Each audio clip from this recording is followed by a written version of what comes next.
ஸ்ரீ குருப்பியோ நமஹா. நல்லோர் நட்பு கிட்டிட நாம் இந்த 79வது அபிராமி அந்தாதியின் பாடலை நாம் பாட வேண்டும். இந்த பாடலில் அருள்மழை பொழியும் அழகிய விழிகள் அன்னையுடைய விழிகளை வர்ணிக்கிறார் அபிராமி பட்டர். விழிக்கே அருளுண்டு அபிராம வல்லிக்கு வேதம் சொன்ன வழிக்கே வழிபட நெஞ்சுண்டு மக்கவ்வழி கிடக்க பழிக்கே சுழன்று வெம்பாவங்களே செய்து பாழ்நரக குழிக்கே அழுந்தும் கயவர் தம்மோடென கூட்டினியே.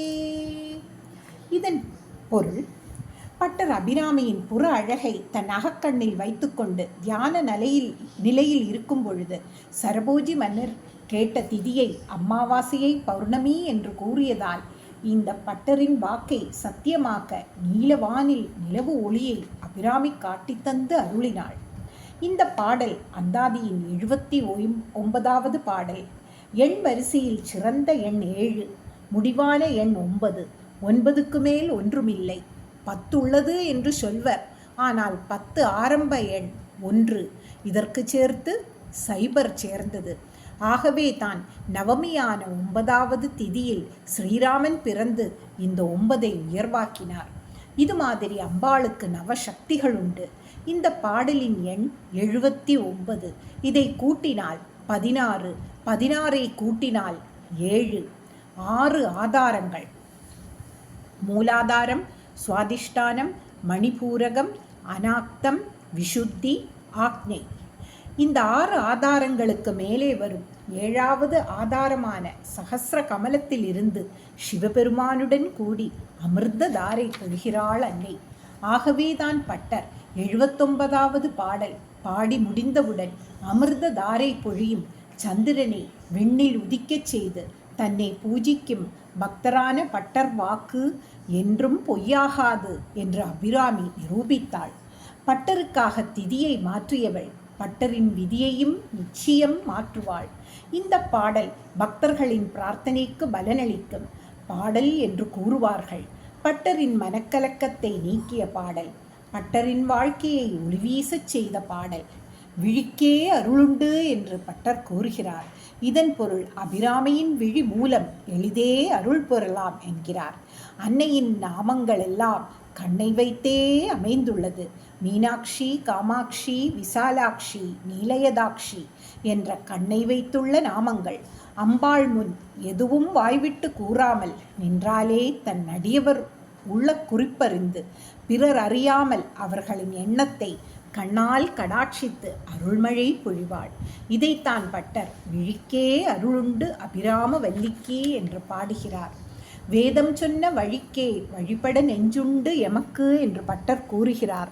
வேதம் தான் அன்னையின் விழிக்கே அருளுண்டு என்று கூறி நமக்கு காட்டித் தருகிறது என்கிறார்.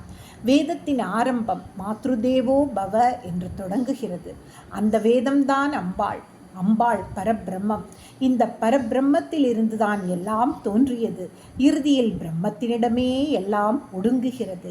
வேதத்தில் கூறப்பட்டுள்ள ஆகம விதிப்படி நடந்தால் அன்னையின் அருட்கடாட்சத்திற்கு ஆளாகலாம் என்பதை பட்டர் வேதம் சொன்ன வழிக்கே வழிபட நெஞ்சுண்டு என்கிறார். வேத மார்க்கம் அனைவருக்கும் பொதுவானது. ஆகவேதான் பட்டர் எமக்கு என்று கூறுகிறார். எமக்கு என்றால் அனைவரும், எல்லோரும் என்று பொருள். பட்டர் தனக்கு என்று வாழ்ந்திருந்தால் இன்று நாம் கடை தேற வழிகாட்டும் அபிராமி அந்தாதி என்ற பொக்கிஷம் நமக்கு கிடைத்திருக்காது. பட்டர் வேத வழி எனக்கு மட்டுமல்ல எல்லோருக்கும் கிடைத்துள்ளது என்பதை எமக்கு என்று குறிப்பிட்டு கூறுகிறார்.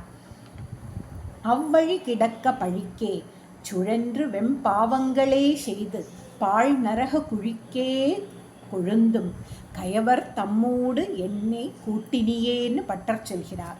இதன் பொருள், அருள்மழை பொழிய அன்னையின் விழிகள் இருக்கிறது. அன்னையை அடைய வேதம் மார்க்கங்கள் உள்ளது. இந்த வழிகளில் நடக்காமல் தீய செயல்கள் செய்து அதனால் தீரா பழி பெற்று நரகத்திற்கு உறவாகிறார்களே என்று பட்டர் வருந்துகிறார். மக்கள் நல்லவர்களுடன் சேர்ந்து நல்ல வழிகளை கடைபிடித்து இதனால் முக்தி மார்க்கத்தை அடையலாம். ஆனால் இவர்கள் தீயவர்களுடன் சேர்ந்து தீய செயல்கள் செய்து அதனால் பழியும் பாவமும் ஏற்று நரகக் குழியில் விழுகிறார்களே என்று பட்டர் புலம்புகிறார்.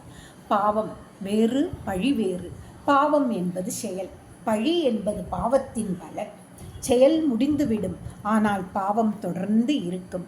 ஆகவேதான் பட்டர் சுழற்சியாக வரும் பழி என்பதை பழிக்கே சுழன்று வெம்பாவங்களே செய்து என்கிறார். இப்படிப்பட்ட பழி பாவத்திற்கு அஞ்சாதவரை கயவர் என்று பட்டர் பெயரிட்டு அழைக்கிறார்.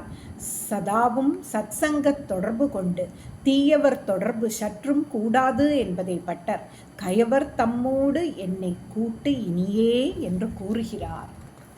அன்னை அபிராமி அம்மன் திருவடிகளே சரணம்.